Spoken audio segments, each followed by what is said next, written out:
सभी प्यारे साथियों का फिर से स्वागत है। तो साथियों, हमारा चल रहा है यूपीएसआई के आपके जो भी एग्जाम हुए मार्च मार्च 2026 में, उसके प्रैक्टिस जो भी पेपर हुए हैं उनका सॉल्यूशन चल रहा है। अभी तक हमने 14 मार्च के दोनों शिफ्ट के पेपर सॉल्व कर लिए और 15 मार्च शिफ्ट फर्स्ट का। नेक्स्ट स्टार्ट करें 15 मार्च 2026 शिफ्ट सेकंड। शिफ्ट सेकंड में आपका जो एग्जाम पूछा गया उसका मैथ का क्वेश्चन नंबर 82 से स्टार्ट हुए हैं। क्वेश्चन दिया है DEF एक ही बिंदु से एक साथ दौड़ना शुरू करते हैं और गोलाकार स्टेडियम के चारों ओर एक ही दिशा में दौड़ते हैं। डी एक चक्कर 200 सेकंड में पूरा करता है, यानी डी है एक चक्कर 200 सेकंड में पूरा कर रहा है, क्वेश्चन में दिया हुआ है। फिर बोला गया ई एक चक्कर 120 सेकंड में पूरा कर रहा है। ई जो है एक चक्कर कितने में, 120 सेकंड में। और एफ एक चक्कर 240 सेकंड में। एफ कितने में कर रहा है, 240 में। फिर क्वेश्चन में बोला गया है कितने मिनट बाद वे सभी एक साथ शुरुआती बिंदु पर होंगे। तो कभी भी ऐसा क्वेश्चन आता है तो सर्कल में दौड़ रहे हैं डीईएफ तीन लोग हैं, सर्कल में दौड़ रहे हैं और वो कितने मिनट बाद एक साथ मिलेंगे। तो ऐसे क्वेश्चन में करते हैं एलसीएम। एलसीएम लेना है आपको 200, 200, 240 और 120, इनका लेना है एलसीएम। अब देखिए एलसीएम लेना, एलसीएम कैसे लेना है, कितने भी नंबर्स दिए हैं आपको दो दो नंबर्स के पेयर बना लेने हैं। जैसे कि 240 और 200, 120, इनका एलसीएम क्या आएगा 100, 240।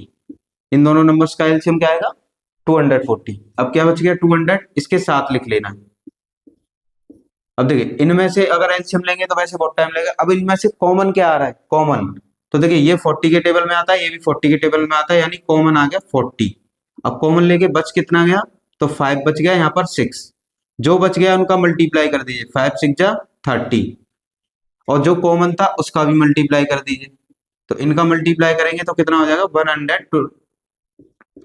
1200, यानी कि 1200 सेकेंड। अब क्वेश्चन पूछा गया मिनट में, तो मिनट में चेंज करने के लिए क्या करेंगे, इसको 60 से डिवाइड कर देंगे। 60 से डिवाइड करेंगे तो कितने मिनट बन जाएंगे, 20 मिनट। तो ये हो गया क्वेश्चन का आंसर। तो कभी भी सर्कल में घूमते हैं, सर्कल में अगर कोई भी स्टूडेंट या बच्चे हैं रेस कर रहे हैं, उसमें आपको लेना एलसीएम। एलसीएम कैसे लेना है, किन्हीं दो नंबर का पेयर बना लेना। जैसे 240, 120, इन दोनों नंबर्स को सिर्फ दो ही का पेयर बनेगा, दो नंबर का पेयर बनाया, एलसीएम कितना आ गया 240। फिर 200 बच गया, इसको इसके साथ में लिखना। अब इसमें से कॉमन लेना है। कॉमन क्या आया, देखिए 0 है, 0 है, 0 कॉमन आ गया। फिर बचेगा 20 और 24। 20 और 24 किसके टेबल में आता है, 4 के, यानी 40 कॉमन आ गया। तो यहाँ पर बच गया 5, यहाँ पर बच गया 6। अब कुछ कॉमन नहीं आएगा, तो जो बच गया उनका मल्टीप्लाई करना है, 5 6 जा 30, और जो कॉमन लिया था उसका भी इसमें मल्टीप्लाई कर देना है। तो एलसीएम कितना हो गया 120। अब ये सेकंड में आंसर आया, पर पूछा किसमें, कितने मिनट, मिनट में। मिनट में चेंज करने के लिए कितने से डिवाइड कर देंगे, 60 से, तो कितना आ गया 20 मिनट। नेक्स्ट क्वेश्चन है क्वेश्चन नंबर 89, मूल्यांकन कीजिए। ये आपके यूपीएसआई में पूछा है, ये यूपीएसआई का पेपर है। देखिए 5/9 minus 7/6 multiply 6/5 plus 8/5। Simple question है।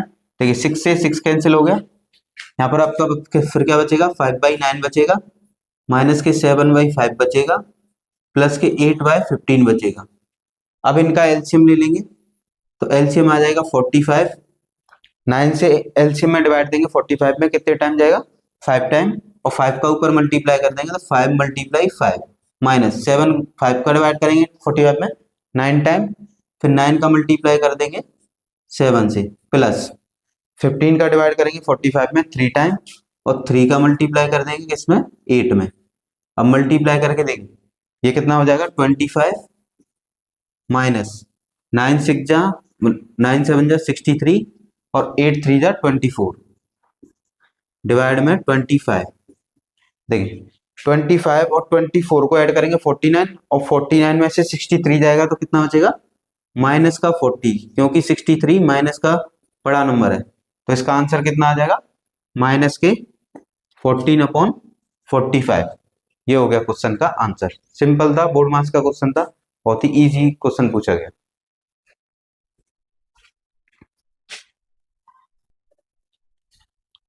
देख सकते हो नेक्स्ट क्वेश्चन दिया है, क्वेश्चन नंबर 84 है, रवि अपनी साइकिल चला रहा है और दोपहर 1 बजे बिंदु ए पर पहुंचने के लिए योजना बना रहा है। यानी कि रवि नाम का लड़का है और उसे बिंदु ए, यहाँ पर बिंदु ए है और उसे कितने बजे पहुंचना है? 1 बजे पहुंचना है।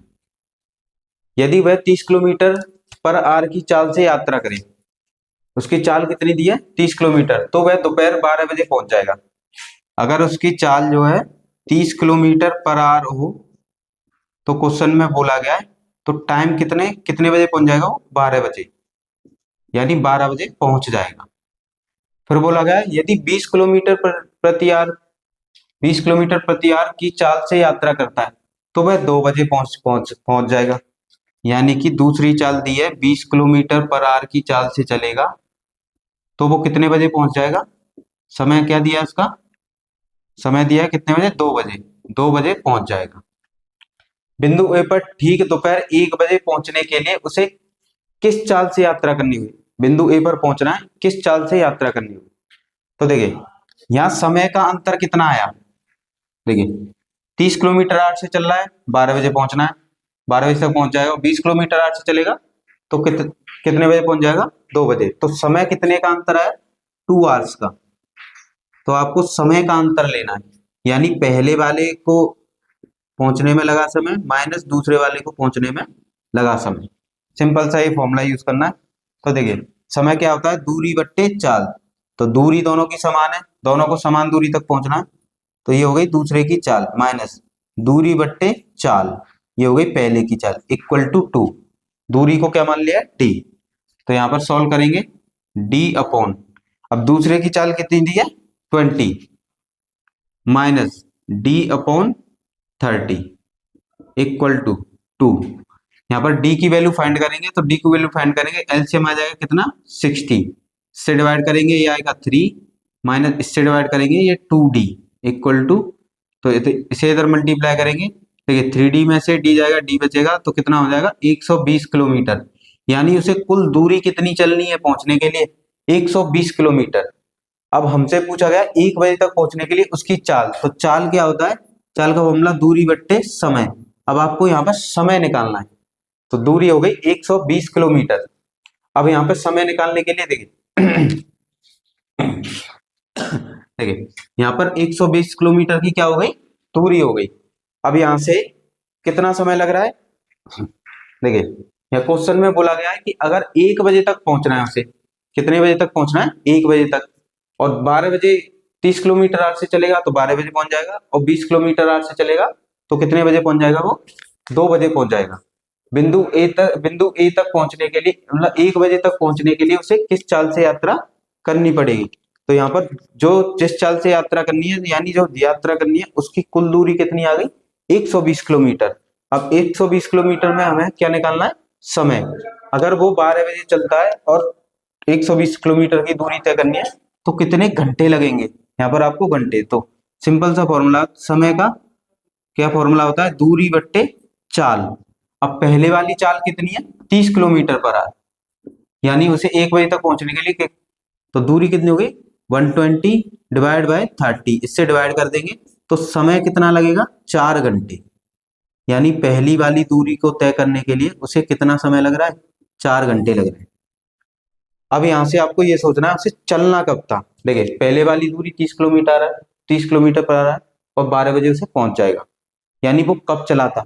तो 12 से 4 घंटे पहले चला था, यानी कब कितने बजे चला था? 8 बजे। भाई 12 से इस दूरी इस वेग से चलने के लिए उसे 4 घंटे लगे और 12 बजे पहुंच जाएगा, तो कब चला था वो?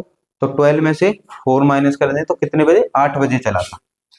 यानी कि 12 में से 4 माइनस कर देंगे तो वो 8 बजे चला था, और पहुंचना उसे कितने बजे तक है? 1 बजे तक।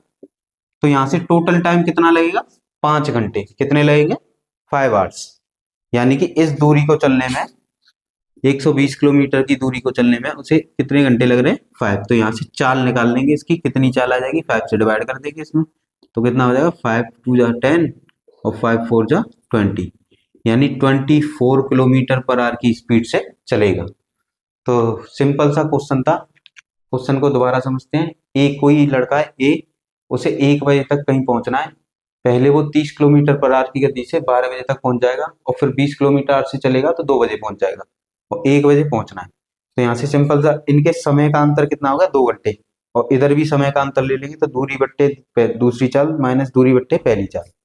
तो यहाँ से डिस्टेंस, यानी इसे जो डिस्टेंस कवर करना था वो कितना आ गया, 120 किलोमीटर।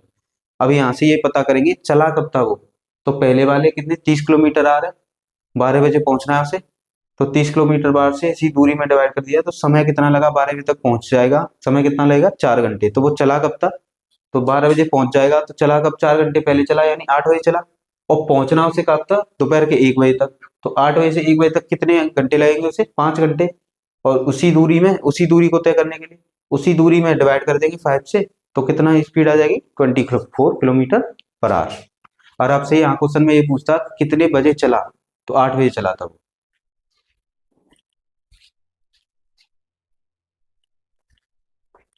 देखिए सर, नेक्स्ट क्वेश्चन दिया है, क्वेश्चन नंबर 85। राम ने एक स्कूटर 45,000 रुपए में खरीदता है, और उसे बेचने से पहले उसकी मरम्मत पर 7,500 रुपए खर्च किए। यानी कि खरीदते हैं, जो चीज खरीदी जाती है उसे बोला जाता है सीपी, यानी कॉस्ट प्राइस। देखिए अब कितने में खरीदा, 45,000 में, प्लस अब उस पर उसकी मरम्मत पर भी क्या कर दिया, खर्चा कर दिया, तो वो भी कॉस्ट प्राइस में ही आता है। तो जो मरम्मत मरम्मत पर खर्चा हुआ है उसे क्या कर लेंगे, ऐड कर लेंगे, इसे प्लस करेंगे तो ये हो जाएगा 0,057, 7 में ऐड करेंगे 12, और ये 5, यानी कुल उसको कीमत कितनी पड़ गई स्कूटर की, 52,500। यदि वह स्कूटर 58,000 में बेचता, यानी आपको सेलिंग प्राइस दे रखी है कितनी, 58,000, तो उसका लाभ प्रतिशत, तो सिंपल क्वेश्चन पूछा है कि प्रॉफिट कितने का होगा, प्रॉफिट परसेंटेज, तो इसका फॉर्मूला होता है SP minus CP upon CP into 100। ये इसका फॉर्मूला है। देखिए एसपी कितना बन गया, 58,000 जो कि आपको क्वेश्चन में दिया है, माइनस सीपी कितना बन गया था, 52,500 रुपीज, डिवाइड सीपी, सीपी कितना दिया है, 52,500 रुपीज, मल्टीप्लाई 100। देखिए 20 से 20 कैंसिल हो जाएंगे 100 के, इसमें से इसको माइनस करेंगे तो माइनस करने पे कितना आएगा, 005, 7 में से 2 जाएगा कितना बचेगा, 5, डिवाइड में कितना बचेगा, 525, इसको डिवाइड करेंगे अप्रोक्स आएगा 10.47, यानी कि परसेंटेज। तो इसका आंसर क्या होगा, ऑप्शन डी, ऑप्शन डी इसका करेक्ट आंसर होगा। तो कभी भी कोई चीज खरीदी जाती है उसकी मरम्मत पर, किराए पर जितना खर्चा होता है वो कॉस्ट प्राइस में ही जोड़ा जाता है। तो चीज जैसे कि जैसे आप कुछ खरीद के लाए और किराया आ गया कुछ, तो दोनों को ऐड करेंगे तो वो टोटल कॉस्ट प्राइस मानी जाएगी।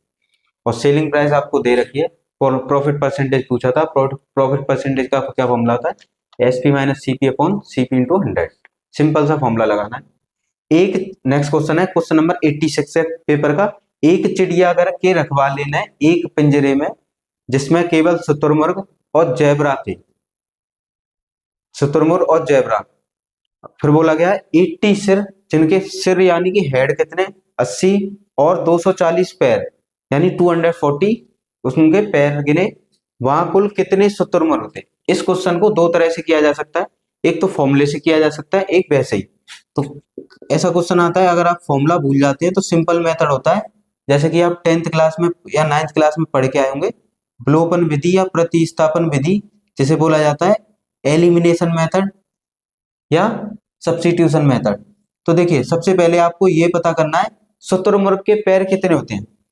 तो शुतुरमुर्ग के पैर, भाई शुतुरमुर्ग में कितने पैर होते हैं, 2 पैर होते हैं, तो आपको सबसे पहले ये, और सिर कितने हो गए, 1 सिर होता है। और जैबरा के पैर कितने होते हैं, जैबरा के पैर कितने होते हैं, 4, तो जैबरा के पैर हो गए 4, और दोनों में सिर कितने, 1-1। तो इनके शुतुरमुर्ग को मान लेना है x और जैबरा को मान लेना है y, समीकरण बना के आप कर सकते हैं, यानी इक्वेशन। तो देखिए दोनों के अगर सिर कितने हैं, सिर तो 1-1 होगा, यानी दोनों के x प्लस y मिलाकर देखिए, दोनों का शुतुरमुर्ग का सिर प्लस किसका सिर, जैबरा का सिर, दोनों को मिला के कितना हो गया 80। अब पैरों की संख्या आती है, शुतुरमुर्ग में कितने पैर होते हैं? 2 पैर होते हैं, तो 2x लिख देना है, प्लस जेबरा में कितने पैर होते हैं? 4 पैर होते हैं, यानी 4, तो 4 बाई, क्योंकि जेबरा को बाई मान लिया और शुतुरमुर्ग को x, इक्वल टू में कितना है, कितना दिया है? 240। सिंपल सा होता है। पूछा क्या है? कुल कितने शुतुरमुर्ग, यानी x की वैल्यू पूछी है, क्योंकि शुतुरमुर्ग को x मान लिया है, तो x की वैल्यू पूछी है, तो बाई को समान कर लेते हैं। विलोपन विधि कैसे करते हैं? देखिए यहाँ 4 है, तो यहाँ 4 ले आओ, तो ऊपर वाले समीकरण में 4 से मल्टीप्लाई कर देंगे, तो क्या बन जाएगा? अब 4 का सब में मल्टीप्लाई होगा, टोटल पूरे जितने भी वैल्यू है, यहाँ मल्टीप्लाई कर देंगे तो 4x बन जाएगा, यहाँ मल्टीप्लाई कर देंगे तो 4 बाई, और 80 का 4 से मल्टीप्लाई करेंगे तो 320।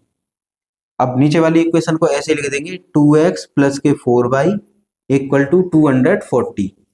यहाँ पर विलोपन विधि लगाएंगे तो देखिए, अब 4 बाई एक जैसा हो गया।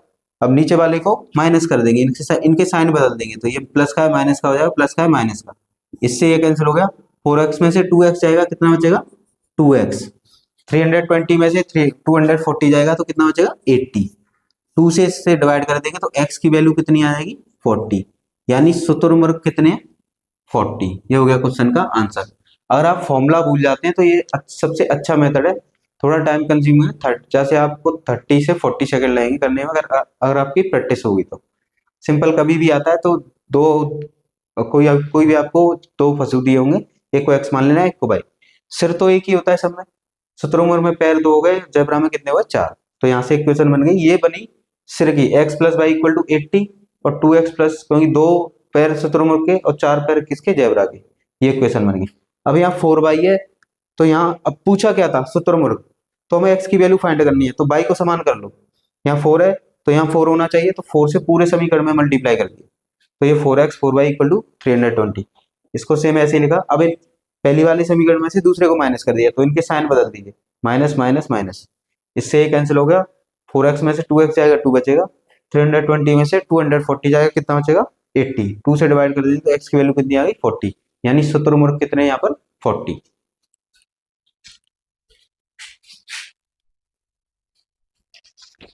देख जाती हूँ, नेक्स्ट क्वेश्चन है, क्वेश्चन नंबर 87। एक घड़ी का अंकित मूल्य 3995 है। अंकित मूल्य को बोला जाता है मार्केट प्राइस, जो कि कितना दिया है? 3995।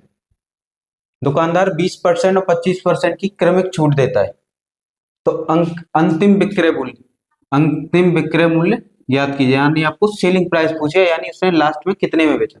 अब आपको 2 छूट दी है, 2 छूट का मतलब ये होता है 2 डिस्काउंट दिए, तो पहले आप इसका एक बार 20% निकालिए, फिर 25%, तो उससे अच्छा है इसमें यूज करेंगे सक्सेसिव। कभी भी आपको 2 छूट दी जाए, सक्सेसिव फॉर्मूला होता है फर्स्ट वाली छूट माइनस सेकंड वाली छूट, यहाँ प्लस लगाना है x बाई अपॉन 100, ये फॉर्मूला यूज करना है। कभी भी आपको 2 एक साथ छूट दी जाती है। माइनस का मतलब ये होता है डिस्काउंट, तो पहले 20% का डिस्काउंट हो गया, फिर 25% का, यहाँ प्लस आएगा। यहाँ प्लस क्यों आता है ये समझते हैं, यहाँ प्लस क्यों आता है, देखिए प्लस लगाया, अब ये माइनस का x मल्टीप्लाई माइनस का y अपॉन 100 होता है, तो माइनस माइनस क्या हो जाएगा? प्लस हो जाता है, और यहाँ पर क्या रह जाएगा? प्लस रह जाएगा। इसीलिए सिंपल आपको यही याद रखना है, अगर आपको 2 डिस्काउंट दिए जा रहे हैं तो फर्स्ट वाला डिस्काउंट माइनस सेकंड वाला discount plus X Y upon 100।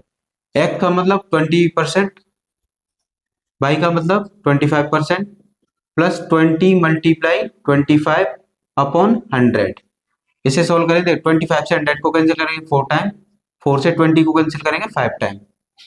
अब यहाँ पर इन्हें प्लस करेंगे तो टोटल डिस्काउंट कितना आ जाएगा? देखिए ये कितना हो गया प्लस करने पर? माइनस का 45 और प्लस का 5, तो कितना हो गया? 40%, यानी ये हो गया टोटल डिस्काउंट। कुल छूट कितनी हो गई? 40%। अब कोई भी किसी भी पर आपने छूट दी, अब आपने 40% की छूट दी, तो बेचा कितने में? 60% में। टोटल कितने होते हैं? अगर सेलिंग प्राइस निकालें तो 100 में से जितनी छूट दी है उसे माइनस कर देंगे, तो सेलिंग प्राइस कितने परसेंट आ गई? 60%। और मार्केट प्राइस आपको दे रखी है, तो उस मार्केट प्राइस का कितना निकाल देंगे? 60%, यानी कि 3995 का कितना फाइंड करेंगे? 60%, तो ये आपके सेलिंग प्राइस के रुपए आ जाएंगे। देखिए 2 से कैंसिल करेंगे 3 टाइम, 2 से कैंसिल करेंगे 5 टाइम, 5 से इसे कैंसिल करेंगे तो कितना हो जाएगा, 5 7 जा 35, 5 9 जा 45, 5 9 जा 45, मल्टीप्लाई कर देंगे 3 से तो कितना हो जाएगा, 3 9 जा 27, 9 3 2। तो सेलिंग प्राइस कितनी आ गई, 2397। ये हो गया क्वेश्चन का आंसर। सिंपल, आपको कभी भी देखिए मार्केट प्राइस तो दी है, टू डिस्काउंट एक साथ दिए तो टू डिस्काउंट का ये फॉर्मूला होता है। टू डिस्काउंट का ये एक ही डिस्काउंट आ गया -40%।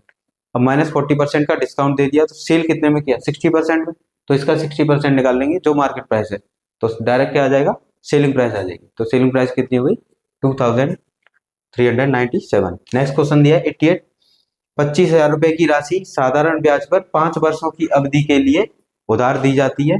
यदि 5 वर्षों के बाद प्राप्त ब्याज 1250 रुपए हो तो वार्षिक दर की ब्याज क्या थी। क्वेश्चन में दिया क्या क्या, 25,000 रुपए की राशि, राशि को बोला जाता है प्रिंसिपल, मूलधन, जो कि कितना है 25,000 रुपए, ये दिया गया। साधारण ब्याज पर टाइम कितना दिया है, 5 ईयर, 5 साल। फिर उधार दी जाती है, यदि 5 वर्ष के बाद ब्याज यानी सिंपल इंटरेस्ट, साधारण ब्याज कितना हो जाएगा 1250 रुपए। तो ब्याज की दर आर फाइंड करना है, सिंपल फॉर्मूला होता है, साधारण ब्याज यानी सिंपल इंटरेस्ट इक्वल टू मूलधन गुणा दर गुणा समय डिवाइड में 100, ये फॉर्मूला होता है।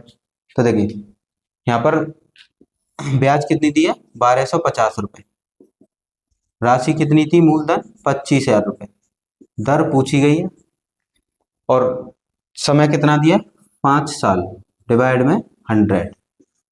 अब यहाँ पे बस कैंसिल करना है, देखो 2 जीरो से 2 जीरो कैंसिल हो गए।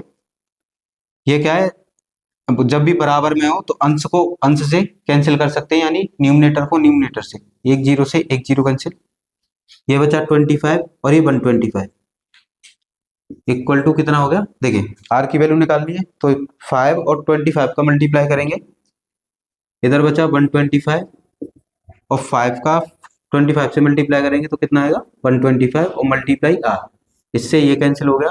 तो आर की वैल्यू कितनी आ गई 1%, यानी रेट ऑफ इंटरेस्ट कितना है 1%। ब्याज की दर कितनी आ गई 1%, ऑप्शन ए। ये आपके यूपीएससी में पूछे गए क्वेश्चन नंबर 88 है।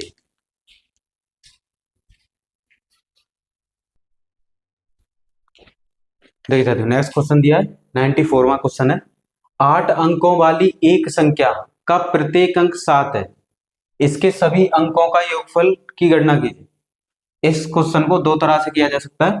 देखिए 8 अंकों वाली बोला, क्वेश्चन में बोला 8 अंकों वाली एक संख्या जिसका प्रत्येक अंक 7 है, या तो आप 7 7 8 टाइम लिखकर इसे प्लस कर दीजिए। एक रूल तो ये है, देखिए ये कितना हुआ 3 up to 5, एक रूल तो इसका ये हो गया, तो इनको प्लस करेंगे तो आएगा 56। या फिर दूसरा तरीका क्या है, ये हो गया पहला तरीका। दूसरा तरीका 8 अंकों वाली कह रहा है ना, जिसका प्रत्येक अंक क्या हो 7 हो, तो 7 लिखो और उसका 8 से मल्टीप्लाई कर दो, आंसर कितना आएगा 56। तो जितने अंकों की कहता है उसी में उसका मल्टीप्लाई कर देना है, सीधा आंसर आ जाएगा। आंसर क्या होगा ऑप्शन सी। नेक्स्ट क्वेश्चन दिया है क्वेश्चन नंबर 97 है, दो व्यक्तियों की आयु का अनुपात 9:5 है। दो व्यक्ति हैं, मान लीजिए एक ए है और एक बी है। अब इनकी आयु का अनुपात दिया है 9:5। अगर आपसे कुछ भी नहीं बोले तो ये वर्तमान आयु है, बाद या पहले नहीं बोलता है तो जो अनुपात है वो वर्तमान आयु का दिया है। 6 वर्ष के बाद, अब क्वेश्चन में बोला है 6 वर्ष के बाद, तो +6 लिखना है। प्लस का मतलब ये होता है आपको फ्यूचर की इंफॉर्मेशन दे रहा है, यानी बाद। इनका अनुपात कितना हो जाएगा 3:2 हो जाता है। दोनों व्यक्तियों की वर्तमान आयु जाती है, यानी आपको 9:5 और 5:5 की वैल्यू निकालनी। तो एज का क्वेश्चन करने का बहुत ही सिंपल तरीका बता रहा हूँ। देखिए पहले आपको इन दोनों का अंतर लेना है। देखिए 9 में से 3 गया 6 और 5 में से 2 गया 3। अब ये अंतर 6 है, यहाँ अंतर 3 है, ये अंतर सेम नहीं है, यानी डिफरेंस सेम नहीं। अगर डिफरेंस सेम नहीं होता है, अगर सेम होता तो क्या करते हैं, जैसे यहाँ पे 3 आता है यहाँ पे 3 आता, तो 3 की वैल्यू 6 से यहाँ पर जो एज है उसके इक्वल रख देते, वहां से 1 यूनिट की वैल्यू निकालते। अगर सेम नहीं आया तो कैसे करना है, फिर इन दोनों का अंतर लेना है ऊपर से ऐसे करके। देखिए अब इनका अंतर लेंगे, इनका अंतर कितना, ऊपर इनका अंतर हो गया 4 और इनका अंतर हो गया 1। अब जो अंतर आया है, देखिए यहाँ 4 अंतर आया है और यहाँ 1, इस 4 का मल्टीप्लाई कर देना है नीचे वाले अनुपात में और इस 1 का मल्टीप्लाई करना है ऊपर वाले अनुपात में। क्यों ऐसा क्यों कर रहे हैं, क्योंकि इनका डिफरेंस सेम हो जाए। तो यहाँ से आपको नया रेशियो मिलेगा। देखिए 1 का मल्टीप्लाई करेंगे तो ये तो 9 रहेगा और ये 5 बन जा 5 रहेगा, और यहाँ से 4 में दोनों में मल्टीप्लाई करना है, 4 3 जा 12, 4 2 जा 8। अब अंतर करके देखिए, 9 में से 12 में से 9 गया कितना बचा 3, और 8 में से 5 गया कितना बचा 3। अंतर सेम हो गया। देखो अंतर सेम हो जाए, इधर जो एज होगी बाद या पहले की, दोनों को ऐड करके उस 3 के इक्वल रख देंगे, यानी 3 यूनिट की वैल्यू, 3 इकाई की वैल्यू होगी ईयर में 6 ईयर। यहाँ से 3 से डिवाइड करेंगे तो 1 यूनिट की वैल्यू आ जाएगी 2 ईयर। अब पूछा है ए की और बी की वर्तमान आयु, तो ए की वर्तमान आयु कितनी है 9, यानी ए की प्रेजेंट एज पूछी है जिसकी वैल्यू है 9 यूनिट में, और एक यूनिट की जो वैल्यू है उसका इसमें मल्टीप्लाई कर देना, तो कितना हो गया 18 ईयर, यानी ए की तो हो गई 18 ईयर प्रेजेंट एज, और बी की कितनी दी है 5, तो 5 का जो एक यूनिट की वैल्यू आई उसका मल्टीप्लाई कर दिया, 5 2 जा 10, और बी की कितनी हो गई 10 ईयर। ए भी अपनी तरफ से लिख लिया, तो इसका ऑप्शन क्या होगा, ऑप्शन डी। सिंपल क्वेश्चन होते हैं पर एज के, अगर आपने एज की क्लास नहीं की है तो आप एज की जाके क्लासेस कीजिए, वहां से आपको एज का कभी भी कोई भी क्वेश्चन नहीं रहेगा, आप किसी भी एग्जाम को अगर देते हैं।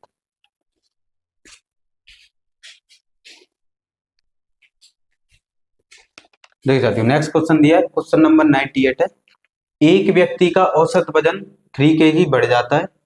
क्वेश्चन में बोला 7 व्यक्तियों का औसत वजन 3 केजी बढ़ जाता है जब 70 केजी वजन वाले एक नए व्यक्ति की जगह एक नया व्यक्ति आ जाता है, नए व्यक्ति का वजन कितना होगा। ये रिप्लेसमेंट का क्वेश्चन है, एवरेज की मैंने क्लास कराई हुई है, वहां पर आप जाके देख सकते हैं। 3 तरह के क्वेश्चन होते हैं, एक व्यक्ति आ जाए यानी इंक्रीमेंट हो जाए, फिर वो जाए नहीं तो मेंबर बढ़ जाते हैं वहां पे, या फिर एक व्यक्ति चला जाए उसकी रिप्लेसमेंट कोई आए नहीं यानी ये कमी हो गई तो मेंबर घट जाते हैं। एक व्यक्ति आ जाता है और एक व्यक्ति चला जाता है, इसे रिप्लेसमेंट का क्वेश्चन कहते हैं। तो आपको कभी भी ऐसा क्वेश्चन है नया औसत पूछे तो सिंपल सा इसका फॉर्मूला बता रहा हूं, नया औसत, तो नया औसत इक्वल टू हो जाएगा पुराना औसत, पुराना औसत। अगर वृद्धि हो रही है तो प्लस और कमी हो रही है तो माइनस लगाना है। यहाँ लिखना है वृद्धि, जो जितने की वृद्धि हुई है, या कमी, वृद्धि पे क्या लगाना है प्लस और कमी पर माइनस, इनटू सदस्य मेंबर, सदस्य। तो सिंपल सा ये फॉर्मूला याद रखना है। और आपको न्यू एवरेज निकालना है, new average equal to old average plus increment हो रहा है तो प्लस और डिक्रीमेंट हो रहा है तो minus, into number of members. तो देखिए नया औसत पूछा है तो पुराना औसत कितना दिया है 70 केजी। अब यहाँ पे बोला गया है 3 औसत वजन में 3 केजी बढ़ जाता है, बढ़ जाता है यानी वृद्धि, तो प्लस कितना बढ़ गया 3 मल्टीप्लाई। देखिए एक सदस्य गया एक सदस्य आया, 7 सदस्य थे, एक गया एक आया, यानी सदस्य में कोई चेंजमेंट नहीं हुआ, 7 के साथ ही रहेंगे क्योंकि रिप्लेसमेंट का है। अगर ये कहता कि एक गया है, अगर ये कहता कि एक आया है कोई गया नहीं, तो यहाँ पे 7 की क्या हो जाता 8 हो जाता, जितने व्यक्ति आते उतने बढ़ जाते और जाते तो कम हो जाते, और आया और गया तो सेम रहेंगे। तो ये हो गया 70, ये हो गया 21, इनको प्लस करेंगे तो कितना हो जाएगा 91 केजी। तो नया औसत क्या हो जाएगा 91 केजी। क्वेश्चन का आंसर क्या होगा ऑप्शन डी। ये सिंपल सा फॉर्मूला होता है जो आपको याद रखना है। नेक्स्ट क्वेश्चन है क्वेश्चन नंबर 103। 2/35 को प्रतिशत में बदलिए, इसको परसेंटेज में चेंज करना है। तो देखिए 2/35 परसेंटेज में चेंज करने के लिए मल्टीप्लाई करना है 100 का। अब देखिए 5 से कैंसिल करेंगे 7 टाइम, और 5 से 100 को कैंसिल करेंगे 20 टाइम। इनका मल्टीप्लाई करेंगे, 2 का 20 में मल्टीप्लाई करेंगे कितना आएगा 40 डिवाइड बाय 7। 7 से इसमें डिवाइड करेंगे तो 7 से डिवाइड करने पे कितना आ जाएगा 5.71%, क्योंकि 7 5 का क्या होता है 30 होता है। तो सिंपल इसका आंसर क्या होगा ऑप्शन ए। तो ये आपके यूपीएसआई में पूछे गए क्वेश्चन है। ये यूपीएसआई 15 मार्च से शिफ्ट सेकंड का पेपर है। आपका मैथ का पोर्शन सॉल्व कर रहे हैं हम। और आपके यूपी कांस्टेबल का एग्जाम आने वाला है, इसीलिए आप यूपी कांस्टेबल की तैयारी अच्छे से करें। मैं आपको गारंटी देता हूँ, आपके यूपी कांस्टेबल का जो भी क्वेश्चन होगा मैथ का क्वेश्चन, वो सिलेबस से आएगा। अगर आपने सिलेबस नहीं किया है तो आप जाके सिलेबस कंप्लीट कीजिए। ये यूपीएसआई का पेपर है, अंडर सिलेबस है, सिलेबस से कुछ भी बाहर नहीं आए, 1% भी बाहर क्वेश्चन नहीं आए। इसीलिए आप सिलेबस कीजिए पहले, फिर इनकी प्रैक्टिस कीजिए। उसके बाद मैं यूपी कांस्टेबल के कुछ पेपर्स कराऊंगा जिनसे आपके एग्जाम में एक भी क्वेश्चन बाहर नहीं जाएगा।